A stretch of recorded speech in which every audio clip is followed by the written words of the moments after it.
এখন পর্যন্ত যে বিষয় আলোচনা করেছি, যে আমাদের মূল একটা বিষয় আহ বোঝানোর জন্য, সেটি হচ্ছে ইএমপি, এনভায়রনমেন্টাল ম্যানেজমেন্ট প্ল্যানটা। আমরা এতক্ষণ পর্যন্ত হচ্ছে ইএমপি বোঝার আগে হচ্ছে আমরা কি করেছি, যে এনভায়রনমেন্টাল ম্যানেজমেন্ট সিস্টেমটা হচ্ছে আমরা ভালোভাবে জেনে নিয়েছি। আর আমরা জানি এনভায়রনমেন্টাল ম্যানেজমেন্ট সিস্টেমের হচ্ছে একটি অংশ হচ্ছে ইএমপি, এনভায়রনমেন্টাল ম্যানেজমেন্ট প্ল্যান। এখন এনভায়রনমেন্টাল ম্যানেজমেন্ট প্ল্যান কি বলে, কাকে বলে, সেটি হচ্ছে হচ্ছে আমাদেরকে জানতে হবে। In environmental management plan is a guideline that include specific instruction on the environmental and harmful aspect of any human activity, especially industrial activity.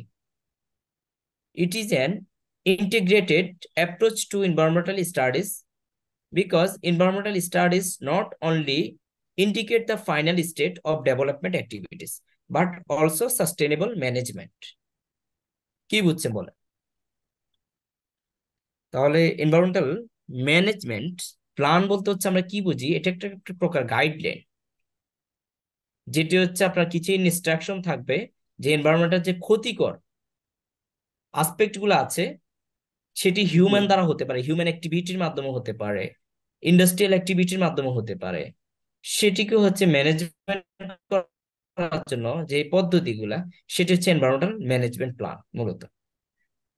এখন দেখেন, এনভায়রনমেন্টাল ম্যানেজমেন্ট প্ল্যান যে শুধু হচ্ছে আপনার কি করবে না, যে because it environmental management environmental studies not only indicate the final state of the ডেভেলপমেন্টের চূড়ান্ত পর্যায়ে এখানে মধ্যে হচ্ছে আমাদেরকে বোঝাবে না। এটা হচ্ছে এক প্রকার সাস্টেনেবল ডেভেলপমেন্ট বা সাস্টেনেবল ম্যানেজমেন্ট সিস্টেম, যেটি হচ্ছে আপনি যদি ম্যানেজমেন্ট করেন তাহলে হচ্ছে এটি সাস্টেইন থাকবে, এটি ভেঙে পড়বে না কখনো। তাহলে অবজেক্টিভ কি কি দেখেন, to introduce project activity, describe the environment of the project area,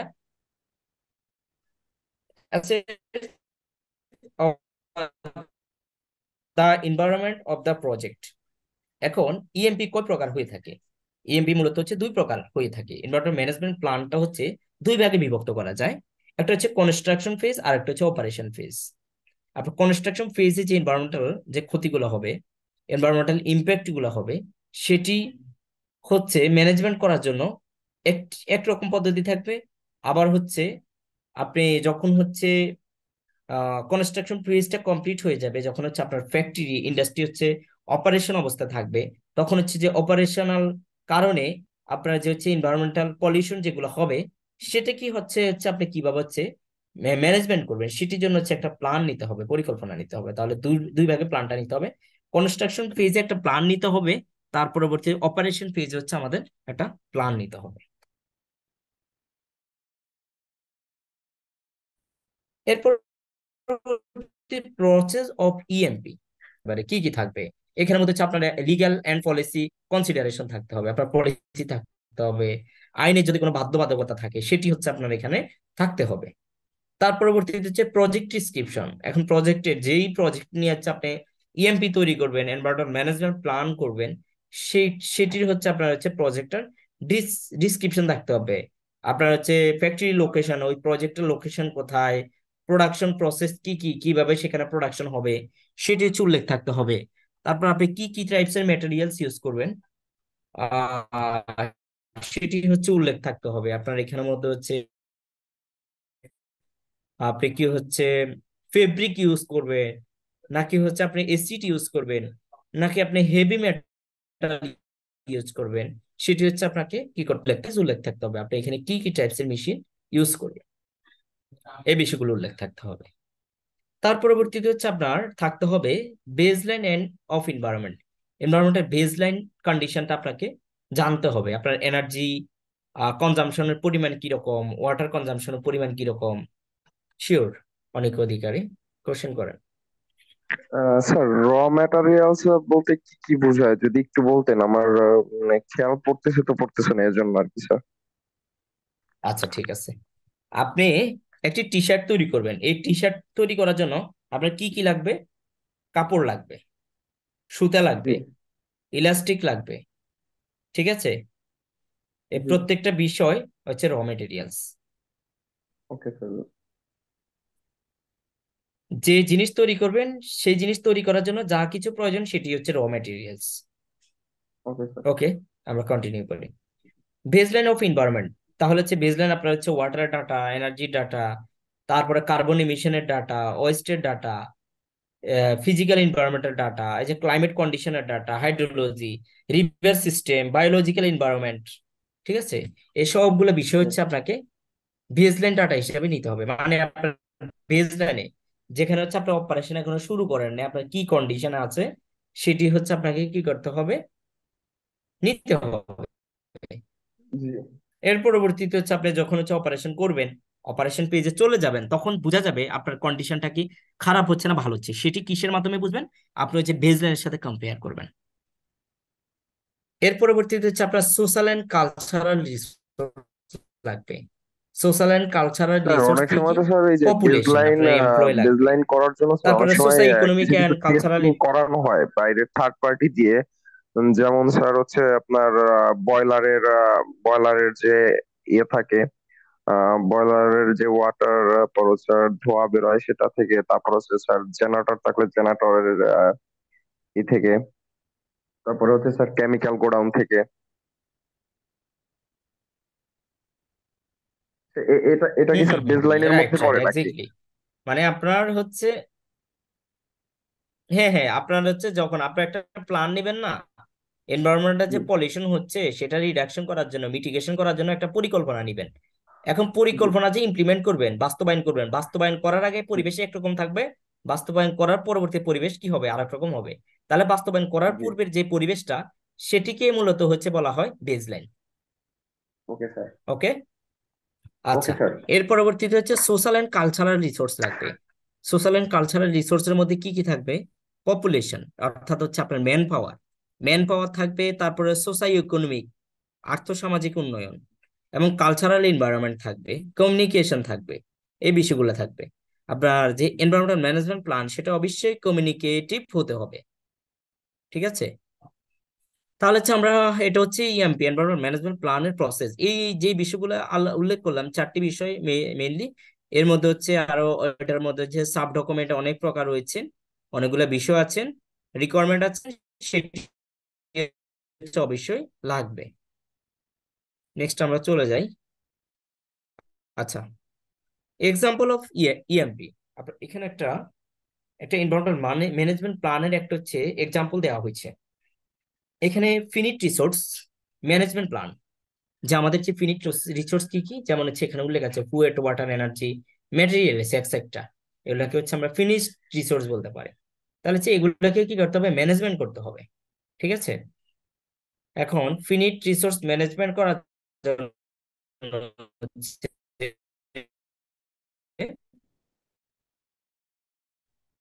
আপনাকে কি অবজেক্টিভ, কি কি sustainable use of finite resource. তারপর হচ্ছে টার্গেট থাকবে, আপনার অবজেক্টিভ থাকবে, টার্গেট থাকবে। টার্গেট কি? Optimum use of finite resource and to minimise environmental pollution. আপনাকে কি করতে হবে, সাস্টেনেবল ইউজ করতে হবে, ফিনিট রিসোর্সের সাস্টেনেবল ইউজটা করতে হবে। একটু 1 মিনিট, আমি একটু পানি খাবো।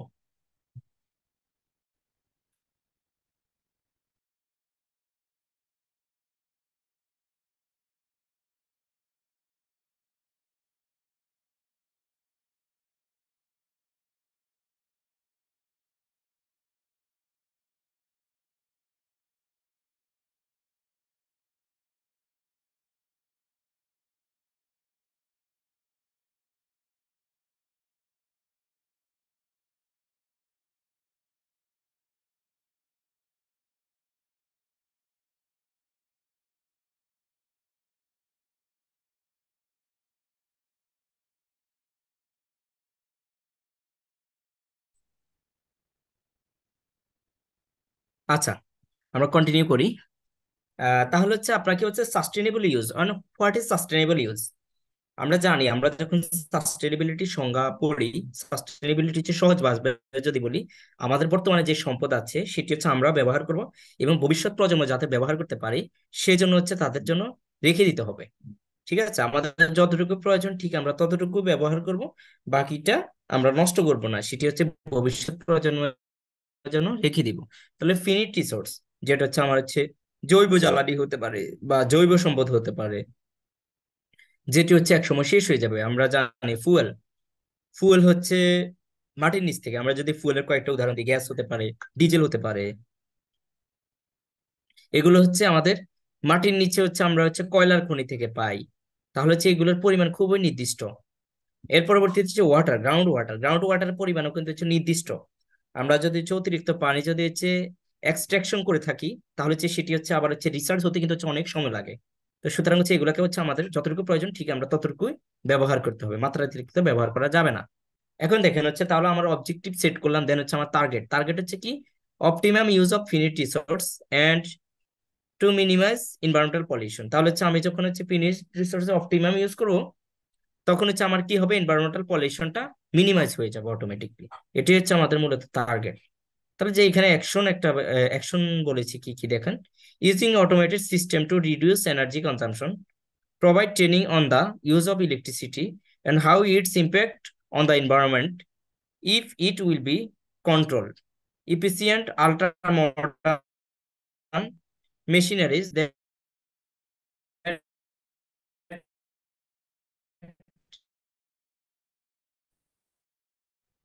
required less fuel should include plan। আমরা যেহেতু হচ্ছে আজকে এনভায়রনমেন্ট ম্যানেজমেন্ট প্ল্যান নিয়ে, এখানে হচ্ছে কিছু প্ল্যান দিয়ে দেওয়া হয়েছে যে আপনি যে হচ্ছে ফিনিট রিসোর্সের ইউজটা কমাবেন, সেটি হচ্ছে কিভাবে করবেন, কিভাবে কমাবেন। এখন আপনাকে যদি বলি যে হচ্ছে আমি হচ্ছে ওয়াটার, গ্রাউন্ড ওয়াটার ইউজটা কমাবো, তাহলে হচ্ছে গ্রাউন্ড ওয়াটার ইউজ যদি আমাকে কমাতে হয়, তাহলে হচ্ছে আমার অন্য সোর্স থেকে ওয়াটারটা সোর্সিং করতে হবে। অন্য সোর্স কি কি হতে পারে, গ্রাউন্ড ওয়াটারটাকে আমি যদি সেভ করতে হয়, আমাকে রেইন ওয়াটার থেকে ওয়াটার ইউজ করতে হবে। তার পরবর্তীতে হচ্ছে আমার হচ্ছে যে পানিগুলো হচ্ছে পুকুরে, নদী অথবা যে খালে আছে, সেই পানি ইউজ করতে হবে। তাহলে হচ্ছে এটা যদি আমি হচ্ছে গ্রাউন্ড ওয়াটার রিপ্লেসমেন্টে এই ওয়াটারটা ইউজ করি, তার মানে হচ্ছে আমার গ্রাউন্ড ওয়াটারটা সেভ হবে। ঠিক তদ্রূপ আপনি যদি হচ্ছে এনার্জিটা সেভ করতে চান, তাহলে হচ্ছে আপনাকে কি করতে হবে, এনার্জি সেভ করতে হলে এনার্জির ব্যবহার কমাতে হবে। এখন ব্যবহার কিভাবে কমাবেন, ওই যে একটা উদাহরণ দিয়েছিলাম প্রথমেই, যে আপনার হচ্ছে একটা ফ্লুorescent টিউবলাইট, সেটি হচ্ছে সাপোজ 80 ওয়াট হচ্ছে এনার্জি কনজাম্পশন করে, বাট হচ্ছে একটা এলইডি টিউবলাইট সেটি হচ্ছে অনলি 30 ওয়াট হচ্ছে এনার্জি কনজিউম করে। তাহলে হচ্ছে আমার যেখানে হচ্ছে 80 ওয়াট আর কোথাও হচ্ছে 30 ওয়াট, তার মানে হচ্ছে আমার 50 ওয়াট হচ্ছে এনার্জি সেভিংস। ঠিক আছে, এইভাবে বিভিন্ন টেকনোলজিক্যাল চেঞ্জের মাধ্যমে হতে পারে, অ্যাওয়ারনেস ট্রেনিং এর মাধ্যমে হতে পারে। যে আমি হচ্ছে অ্যাওয়ারনেস করব যখন হচ্ছে আমার বিনা প্রয়োজনে হচ্ছে লাইট চালানো যাবে না, ফ্যান চালানো যাবে না, এসি চালানো যাবে না। ঠিক আছে, এর পরবর্তীতে হচ্ছে মিশনারি চেঞ্জের মাধ্যমে, টেকনোলজি চেঞ্জের মাধ্যমে হতে পারে। আমার হচ্ছে ট্রেডিশনাল একটা এসি দেখা গেছে হচ্ছে সেটি হচ্ছে মোর এনার্জি হচ্ছে কনজিউম করে, বাট হচ্ছে আমার হচ্ছে আল্ট্রা মডার্ন যে এসি গুলো আছে সেটি হচ্ছে লেস এনার্জি কনজাম্পশন করে। তাহলে হচ্ছে আমি কি করব, রিপ্লেস করব, যে ওল্ড মডেলের এসি গুলোর সাথে হচ্ছে নিউ মডেলের এসির সাথে রিপ্লেস করব, দেন হচ্ছে আমার এনার্জিটা সেভ হবে। এর পরবর্তীতে হচ্ছে রেসপন্সিবিলিটি। ওই যে একটা কথা বললাম, আপনার এনভায়রনমেন্ট ম্যানেজমেন্ট প্ল্যান করতে গেলে হচ্ছে শুধু যে আপনাকে হচ্ছে প্ল্যান করলে হবে, সেটি সেটি যদি বাস্তবায়ন না করে বা যে ম্যানেজমেন্ট যদি হচ্ছে রাজি না থাকে, তাহলে হচ্ছে সেটি করে কোনো লাভ নাই, বেনিফিট নাই। সেটার জন্য হচ্ছে আপনাকে কি কি করতে হবে, যে রেসপন্সিবিলিটিস সেখানে দিতে হবে। এখন আপনি একটা প্ল্যান করলেন, বাট হচ্ছে এটা ইমপ্লিমেন্ট করার মতো কোনো নাই, তাই এটি থাকতে হবে। সেখানে হচ্ছে কে এই দায়িত্বটা নিবেন, ইলেকট্রিক ডিপার্টমেন্ট হতে পারে, মেনটেন্যান্স ডিপার্টমেন্ট হতে পারে, ফ্যাক্টরি হেড হতে পারেন, ঠিক আছে, টপ ম্যানেজমেন্ট হতে পারে। এটাকে বলা হয় রেসপন্সিবিলিটি। এর পরবর্তী monitoring, internal auditing to is a year to control in. তাহলে হচ্ছে আপনাকে কি করতে হবে, এই যে একটা কথা বলছে, আপনার বছরে 2বার মধ্যে হচ্ছে আপনাকে ইন্টারনাল অডিট, সর্বনিম্ন একবার হচ্ছে ইন্টারনাল অডিট করে দেখতে হবে যে আপনি যে উদ্দেশ্যে এই কাজটি করেছেন সেই উদ্দেশ্যে হচ্ছে ফুলফিল হচ্ছে কিনা। ঠিক আছে, এই পদ্ধতিটা হচ্ছে মূলত হচ্ছে এনভায়রনমেন্ট ম্যানেজমেন্ট সিস্টেমটা করে। আমরা আর একটা উদাহরণ দেখবো, একটা টেবলের মাধ্যমে দেখবো সেটি। আচ্ছা, এখানে এনভায়রনমেন্টাল ম্যানেজমেন্ট স্ট্র্যাটেজি, যে কোনো একটা স্ট্র্যাটেজি হচ্ছে আমরা নিয়েছি। এখানে হচ্ছে এনার্জি অ্যান্ড জিএসজির জন্য একটা স্ট্র্যাটেজি নিয়েছি। তার এনভায়রনমেন্টাল আসপেক্ট আছে আমাদের, তারপর অবজেক্টিভ আছে, টার্গেট আছে, নির্দিষ্ট টার্গেট বা গোল আছে। এর পরবর্তীতে হচ্ছে আহ ইন্ডিভিজুয়াল টার্গেট থাকতে পারে। তার পরবর্তী অ্যাকশন প্ল্যান থাকতে পারে, এক্সপেক্টেড রিডাকশন কি পরিমাণ হচ্ছে রিডাকশন হবে সেটি হচ্ছে থাকতে পারে। তার পরবর্তীতে হচ্ছে গ্রিন হাউস গ্যাসের পরিমাণ কি কতটুকু কমবে সেটি থাকতে পারে। বাজেট, এই কাজটি করার জন্য বাজেট কি পরিমাণ লাগবে সেটি থাকতে হবে। পেব্যাক পিরিয়ড, অর্থাৎ আমি যে বাজেট ইনভেস্ট করব, ইনভেস্টমেন্টের টাকাটা কত দিনের মধ্যে উঠে আসবে, সেই বিষয়টি থাকতে পারে। তার পরবর্তীতে হচ্ছে টাইম লাইন, কতদিনের মধ্যে হচ্ছে আমি এই কাজটি করব সেটি থাকতে পারে। এর পরবর্তীতে হচ্ছে রেসপন্সিবল পার্সন, এই কাজটির জন্য হচ্ছে রেসপন্সিবল পার্সনকে, ওদের নাম থাকতে পারে। এখন দেখেন, আমি যদি হচ্ছে জাস্ট হচ্ছে অ্যাকশন প্ল্যান গুলো নিয়ে হচ্ছে আলোচনা করি, তাহলে হচ্ছে এক নম্বর অ্যাকশন প্ল্যান হচ্ছে task install task ready at band knife cutting table two piece. আমার যে কাটিং টেবিলটি আছে সেখানে হচ্ছে একটা ব্যান্ড নাইফ মেশিন আছে। ওখানে হচ্ছে আমার কোনো হচ্ছে এলইডি, টাস্ক এলইডি কোনো লাইট নেই। টাস্ক এলইডি হচ্ছে ব্যান্ড নাইফ মেশিন দিয়ে কি করে, ব্যান্ড নাইফ মেশিন দিয়ে হচ্ছে কাপড় কাটে। এটি হচ্ছে ওয়ান কাইন্ডস অফ, দেখতে কি বলতাম, আমাদের হচ্ছে গাছ কাটে, গাছ থেকে যে কাঠ তৈরি করে, যে মিলটা হচ্ছে যেরকম, এটি হচ্ছে এই ব্যান্ড নাইফ মেশিনটিও দেখতে হচ্ছে সেম একই রকম। তো হচ্ছে এখন আমি যদি হচ্ছে উপরে থেকে একটা টিউবলাইট যদি হচ্ছে জ্বালিয়ে রাখি, তাহলে হচ্ছে আমার হচ্ছে এনার্জিটা বেশি ইউজ হচ্ছে, প্লাস হচ্ছে কম আলো পাচ্ছে। যার but হচ্ছে আমি যদি টিউবলাইটটা হচ্ছে পার্মানেন্টলি বন্ধ করে দিয়ে হচ্ছে আমার যেখানে হচ্ছে যে কাটার পয়েন্ট আছে যেখানে কাটে ইনস্টল করি, তাহলে হচ্ছে দেখা গেছে কি আমার হচ্ছে হিউজ পরিমাণ এনার্জি ছোট্ট একটা এলইডিতে সেই কাজটি হয়ে যাচ্ছে, বরঞ্চ আমি আলোর পরিমাণ আরো বেশি পাচ্ছি। তাহলে এটা এক প্রকার হচ্ছে প্ল্যানিং। তার পরবর্তী stop exhaust fan in boiler room. Suppose কথা আমার বয়লার রুম হচ্ছে অতিরিক্ত হচ্ছে অ্যাডজাস্ট ফ্যান আছে। এখন আমার বয়লারের কাজ কি, বয়লারের কাজ হচ্ছে যে হচ্ছে আমার গরম পানি কি স্টিম তৈরি করে হচ্ছে সেটি হচ্ছে সাপ্লাই লাইনে পাঠানো হয়। এখন আমার যেহেতু পানিটা গরম করতে হবে, আমার ওয়েদার বা টেম্পারেচার গরম লাগবে, বাট হচ্ছে আমার এক্সস্ট ফ্যানের কাজ কি কোনো জায়গাকে ঠান্ডা রাখা, শীতল রাখা। কারণ আমি চালাবো সেখানে বয়লার, সেখানে যদি শীতল রাখা হয় তাহলে হচ্ছে আমার এনার্জি লস হবে। আমার হচ্ছে বয়লার চলবে, বাট হচ্ছে আমার হচ্ছে গরম পানিটা যতটুকু প্রয়োজন গরম হয় ততটুকু হবে না। এই জন্য আমাকে কি করতে হবে, অতিরিক্ত যে এক্সস্ট ফ্যান আছে সেটি হচ্ছে বন্ধ করে দিতে হবে। তার পরবর্তীতে হচ্ছে install auto control emergency light in floor and stair case. Auto control emergency লাইটের কাজ কি, অটো কন্ট্রোল ইমার্জেন্সি লাইটের কাজ হলো যখন হচ্ছে আমার ইমার্জেন্সি মোমেন্টে সেটি হচ্ছে প্রয়োজন হয়। সাপোজ কথা আমার ফ্যাক্টরিতে কারেন্ট চলে গেছে, এখন হচ্ছে আমার অথবা যে ফ্যাক্টরিতে আগুন লেগেছে, আগুন লাগার ফলে হচ্ছে ইনস্ট্যান্ট হচ্ছে ইলেকট্রিসিটি লাইন বন্ধ করে দেওয়া হয়েছে। এখন আমার হচ্ছে হচ্ছে ডিরেকশন গুলো আছে, এক্সিট ডিরেকশন, মানুষগুলো বের হবে কোন পয়েন্ট দিয়ে বের হবে, সেটা হচ্ছে নিশ্চিত করার জন্য হচ্ছে অটো কন্ট্রোল ইমার্জেন্সি লাইট থাকে। তাহলে অটো কন্ট্রোল ইমার্জেন্সি লাইটটার হচ্ছে কখন আমার হচ্ছে প্রয়োজন, যেখানে হচ্ছে যখন অন্ধকার থাকবে তখন প্রয়োজন, যেখানে হচ্ছে আলো থাকবে সেখানে হচ্ছে অটো কন্ট্রোল ইমার্জেন্সি প্রয়োজন নেই। এখন স্টিয়ার কেসে কি করব আমি, অটো কন্ট্রোল ইমার্জেন্সিটা হচ্ছে লাইট বন্ধ করে দিব, অথবা হচ্ছে সেখানে অটো করে দিব, অটোমেটেড করে দিবে। সাপোজ কথা স্টেয়ার আমরা জানিছি সিঁড়ি ঘরের মধ্যে হচ্ছে আলোর ব্যবস্থা থেকে আলো আসে। এখন যদি আলো যদি সেখানে থাকে তাহলে হচ্ছে আমার তো হচ্ছে অপ্রয়োজন হচ্ছে ইমার্জেন্সি লাইট জ্বালানোর প্রয়োজন নাই। তার মানে যখন আমার অন্ধকার হবে তখন হচ্ছে অটোমেটিক কি হবে, যে লাইট গুলো জ্বলে উঠবে। এটাকে বলা অটোমেটেড কন্ট্রোল ইমার্জেন্সি লাইট। এরপর রিডিউস কম্প্রেসড এয়ার লিকেজ, যে এয়ার লিকটা হচ্ছে বা হচ্ছে কম্প্রেসার চলতেছে, কম্প্রেসারের মাধ্যমে হচ্ছে এয়ার তৈরি করতেছে, সেটি বিভিন্ন মেশিনে সাপ্লাই দিচ্ছে, বাট হচ্ছে দেখা যাচ্ছে যে আমার হচ্ছে মাঝে মাঝে হচ্ছে এয়ারটা কি হচ্ছে যে নষ্ট হয়ে যাচ্ছে, সেটা লিক হচ্ছে। তাহলে হচ্ছে লিকটা রিডিউস করতে হবে, এয়ারের লিকটা রিডিউস করতে হবে। এরপরে ইনস্টলেশন ইন্ডিভিজুয়াল সুইচ ফর 20টা ফ্যান। আমার দেখা গেছে একটা সুইচের মাধ্যমে হচ্ছে 10টা ফ্যান চলে, বাট হচ্ছে আমার এমন একটা জায়গা শুধু হচ্ছে ফ্যান প্রয়োজন হচ্ছে একটা, বাট সুইচ একটা হওয়ার কারণে একটা ফ্যানকে ইন্ডিভিজুয়াল বা লাইট হতে পারে ইন্ডিভিজুয়াল সুইচ সিস্টেম করে দেবো। তাহলে আমার যতটা লাগবে আমি ঠিক ততটাই কি করব, চালাবো। এর পরবর্তীতে দেখেন এগুলার পরে, এই কাজগুলোর পরে আমার একটা এক্সপেক্টেড এনার্জি রিডাকশন হবে। আমার আমার উপরে যদি হচ্ছে টিউবলাইটটা বন্ধ করেছে, ভ্যান নাইফ মেশিনের হচ্ছে ওখানে যদি ছোট্ট একটা টাস্ক এলইডি ইউজ করি তাহলে হচ্ছে আমার অনেক এনার্জি সেভ হবে। তাহলে ইয়ারলি কি পরিমাণ এনার্জি সেভ হবে সেটি হচ্ছে আমাদেরকে এখানের মধ্যে হচ্ছে উল্লেখ করতে হবে। ঠিক তদ্রুপ হচ্ছে আমি যদি অ্যাডজাস্ট ফ্যানটাকে যেটা এখন চলতেছে স্টপ করে দিই, আমার দুই দিক দিয়ে সেভ হবে।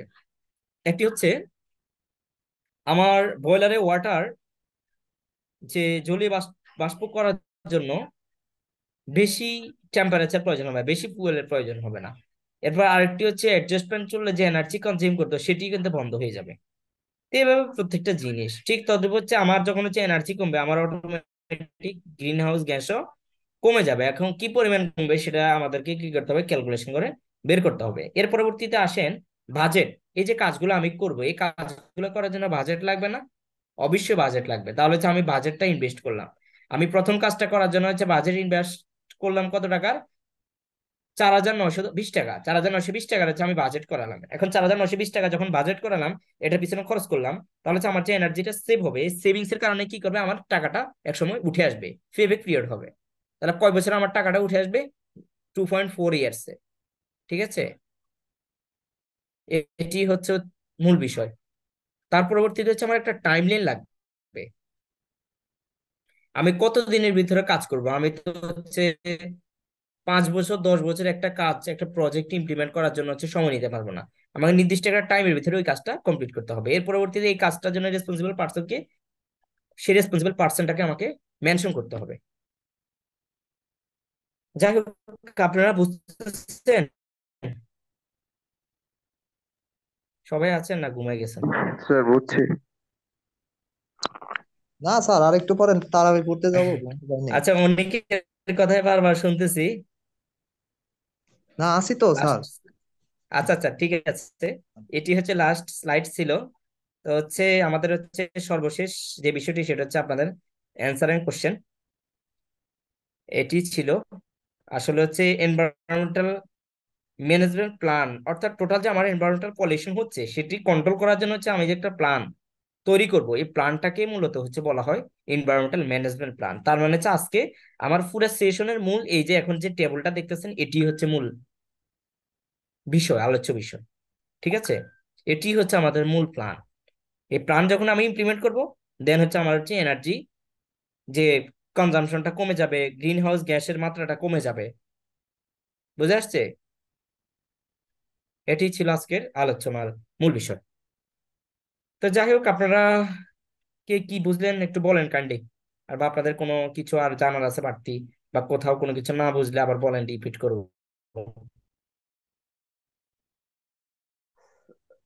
যেহেতু হচ্ছে স্যার আমার তারাবির এক সময় জায়গায় অলরেডি একটু কয়টা কোশ্চেন বাজছে, আছে, 8টা যদি বেজে আবার যাচ্ছে, একটু রিপিট করতেন, 9 মানে মিনিট আছে। এনভায়রনমেন্টাল বলেন, 5 মিনিটের ভিতরে বলেন, 5 মিনিটের ম্যানেজমেন্ট ভিতরে ক্লোজ করে প্ল্যান, দেবো। এনভায়রনমেন্টাল প্ল্যানের আগে, আজ আগে যে স্লাইডটা ছিল ওইখানে।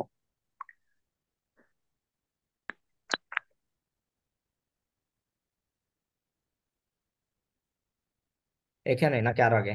এখানে এটার নাকি আগে স্যার। এখানে নাকি হ্যাঁ এখানে? স্যার, এখানে এখানে এখানে স্যার। এটা যদি স্যার আবার একটু বলতেন, মানে লাস্টে হচ্ছে স্যার তিনটা এখানে। চারটা বুঝছি কিন্তু। হুম হুম, হ্যাঁ স্যার। বলেন। স্যার এখানে না স্যার, আর ছিল স্যার এনভায়রনমেন্টাল ম্যানেজ এনভায়রনমেন্টাল প্ল্যানের আচ্ছা। আগে স্যার, এর পরের স্লাইডটা স্যার। আহ, স্যার এইটা আচ্ছা, এটা স্যার, পলিসি। এটা আচ্ছা, policy, environmental environmental policy. Policy sir. হ্যাঁ স্যার। ওকে, ঠিক আছে, বলেন। হুম হুম, বলেন। স্যার এইখানে হচ্ছে ওই তখন হচ্ছে আমার নেট সমস্যা হচ্ছিল স্যার, আমি লাস্টে চারটা স্টেপ বুঝতে পারছিলাম, কিন্তু পরে অনেকগুলো স্টেপ বাকি রয়ে গেছে প্রথম থেকে স্যার, চার পাঁচটা স্টেপ বাকি আচ্ছা, রয়ে গেছিল স্যার। ঠিক আছে ঠিক আছে, ওকে, আমরা আমরা আরেকবার রিপিট করি। আপনি হচ্ছে 4টা কন্টিনিউয়াল ইমপ্রুভমেন্ট পর্যন্ত বুঝেছেন। এর পরবর্তীতে হচ্ছে আমরা তাহলে হচ্ছে framework for objective and target সেটি সেটি থেকে হচ্ছে একটু আলোচনা করি। ফ্রেমওয়ার্ক, প্রথমেই হচ্ছে আমি একটা কথা বলেছি, আপনার একটা ফ্রেমওয়ার্ক একটা কাঠামো লাগবে। আপনি যে এনভায়রনমেন্টাল ম্যানেজমেন্ট পলিসি যে তৈরি করলেন বা এনভায়রনমেন্টাল ম্যানেজমেন্ট প্ল্যান যে ইমপ্লিমেন্ট করবেন, বাস্তবায়ন করবেন, সেটির জন্য হচ্ছে কিছু রেসপন্সিবল পার্সন লাগবে। এটা কমিটি থাকতে পারে, এটা টিম থাকতে পারে। ঠিক আছে, ওই টিমটাকে মূলত বলা হয় ফ্রেমওয়ার্ক। আপনার একটা জি। স্ট্রাকচার তৈরি করবেন, যে আপনার ফ্যাক্টরি কোম্পানির ডিরেক্টর হচ্ছে প্রধান, এই কমিটির প্রধান, তার পরবর্তীতে হচ্ছে কমপ্লায়েন্স, আর কি যিনি কমপ্লায়েন্সের হেড, অথবা হচ্ছে আপনি যদি হচ্ছে এ, যিনি হচ্ছে ফ্যাক্টরি হেড, ওনাকে যদি হচ্ছে সভাপতি দেন, কমপ্লায়েন্সের হেডকে হচ্ছে আপনি কি দিতে পারেন, যে সহ সভাপতি। তার পরবর্তীতে যিনি ইসিআর এর হেড, ওনাকে দিতে পারেন আপনি সাধারণ সম্পাদক। তারপর বাকি যারা তার প্রোডাকশন, এর পরবর্তীতে হচ্ছে ল্যাব বা কেমিক্যাল ডিপার্টমেন্ট, এরা হতে পারে হচ্ছে আপনার প্রত্যেকটা কাজের সদস্য। ঠিক আছে, এটাকে বলা হয় ফ্রেমওয়ার্ক বা অথবা হচ্ছে স্ট্রাকচার। এর পরবর্তীতে হচ্ছে আপনার হচ্ছে অবজেক্টিভ এন্ড টার্গেট। ওই যে আপনি অবজেক্টিভ নিছেন, টার্গেট নিছেন, আপনি কি করবেন, যে জি। এনভায়রনমেন্টাল পলিউশনটা রিডাকশন করবেন। ঠিক আছে, জি। অথবা হচ্ছে আপনি কি করবেন, গ্রিন হাউস গ্যাসের মাত্রা কমাবেন, কত পার্সেন্ট কমাবেন, 20% কমাবেন। এই অবজেক্টিভ টার্গেটটা ফিল আপ করার জন্য যে মানুষগুলাকে নিয়োগ দিয়েছেন, দায়িত্ব দিয়েছেন, একটা কমিটি করেছেন, দিস ইজ কল ফ্রেমওয়ার্ক। ওকে, দেন হচ্ছে ডকুমেন্টেড, ইমপ্লিমেন্টেড অ্যান্ড মেনটেনেড। আপনি যে পলিসিটা তৈরি করবেন, সেটি মৌখিক কোনো পলিসি হলে হবে না, ডকুমেন্টেড হতে বা হবে। আপনার টপ ম্যানেজমেন্ট কারা তারা, যেহেতু হচ্ছে পলিসি, ওয়ান কাইন্ডস অফ আপনার হচ্ছে কমিটমেন্ট, সুতরাং হচ্ছে এই পলিসিটা হচ্ছে ডকুমেন্টেড হতে হবে। অর্থাৎ কোনো অথরিটি সিগনেচার লাগবে, তারা যে কমিটমেন্ট দিছে বা দিয়েছেন, সেটি হচ্ছে হচ্ছে অথরাইজ লাগবে আপনার। তাহলে হচ্ছে কোম্পানির নির্দিষ্ট প্যাডে হতে হবে, টপ ম্যানেজমেন্ট সিগনেচার থাকতে হবে। ঠিক আছে, ওই বিষয়গুলো হচ্ছে এখানের মধ্যে থাকতে হবে। তার পরবর্তীতে হচ্ছে আপনার হচ্ছে ইমপ্লিমেন্টেড হতে হবে। সেটি হচ্ছে ইমপ্লিমেন্ট, আপনি এমন কোনো বিষয় নেওয়া যাবে না, প্ল্যানিং নেওয়া যাবে না যেটা ইমপ্লিমেন্ট করা যাবে না। আপনার আপনার সাপোজ কথা, আপনার কোম্পানির ছোটখাটো একটা কোম্পানি, 1 কোটি টাকার একটা কোম্পানি, এখন আপনি বললেন যে আপনার 1.5 কোটি টাকা খরচ করে সোলার প্যানেল ইনস্টল করবেন, এটি কখনো সম্ভব না। সুতরাং হচ্ছে আপনার বাজেট কি পরিমাণ আসে, সেটি অনুযায়ী আপনার হচ্ছে ইমপ্লিমেন্টেশন প্ল্যান নিতে হবে, যেটা ইমপ্লিমেন্ট করা যায়। এরপর মেনটেন করতে হবে, আপনি যেটি করছেন বা হচ্ছে যেই অবজেক্টিভটা সেখানে দিয়েছেন, কমিটমেন্টটা দিয়েছেন, সেটি নিয়মিত হচ্ছে বজায় রাখতে হবে, মেনটেন করতে হবে। তার কমিউনিকেট উইথ দ্য অর্গানাইজেশন, আপনার অর্গানাইজেশনের সাথে বা ইন্ডাস্ট্রির যা বাকিদের সাথে সেটি কি করতে হবে, কমিউনিকেট করতে হবে, তাদেরকে জানাইতে হবে যে আমাদের এই কাজগুলো করতে হবে। Available for the interested party, এখন যারা হচ্ছে ইন্টারেস্টেড পার্টি আছে, আপনার অডিটর হতে পারে, ব্র্যান্ড হতে পারে, তারপর লোকাল কমিউনিটি হতে পারে, আপনার এমপ্লয়ি হতে পারে, তাদের জন্য হচ্ছে কি থাকতে হবে, পোস্টেড করা থাকতে হবে, যাতে সবাই পড়তে পারে, সবাই জানে, এভাবে থাকতে থাকতে হবে। তার কি এলিমেন্ট অফ এনভায়রনমেন্টাল পলিসি, কি এলিমেন্ট হচ্ছে তিনটা থাকে। একটা হচ্ছে commitment of the top management, ঠিক আছে, টপ ম্যানেজমেন্টের কমিটমেন্ট থাকবে। Statement of significant aspect mitigation, যা আপনার সিগনিফিকেন্ট আসপেক্ট যেটা আছে, সবচেয়ে ক্ষতিকর প্রভাবগুলো, সেটা কমানোর জন্য হচ্ছে যেই ব্যবস্থা গ্রহণ করবেন, সেটার স্টেটমেন্ট বিস্তারিত থাকতে হবে। তার commitment of the continuous improvement, আপনি যে এটা সেটা ইমপ্রুভমেন্ট করতে হবে, কন্টিনিউয়াস সেটা করে যাইতে হবে। ঠিক আছে, এটি ছিল হচ্ছে এনভায়রনমেন্টাল পলিসির মূল বিষয়গুলো। আর জি কিছু, স্যার, বুঝতে পারছি। আর কারো কোনো, আর কারো কোনো কোশ্চেন আছে? ওকে, তাহলে হচ্ছে আমরা ক্লোজ করে দিচ্ছি। আপনারা সবাই ভালো থাকবেন। আ- আপনাদের বেচের সাথে এটি ছিল আমার হচ্ছে লাস্ট ক্লাস। দোয়া করবেন আমার জন্য, আপনাদের জন্য দোয়া করি, লাইফে সাকসেস হন। সবার জন্য বেস্ট অফ লাক, সবাই ভালো থাকবেন আর কি। আসসালামু আলাইকুম। সালাম।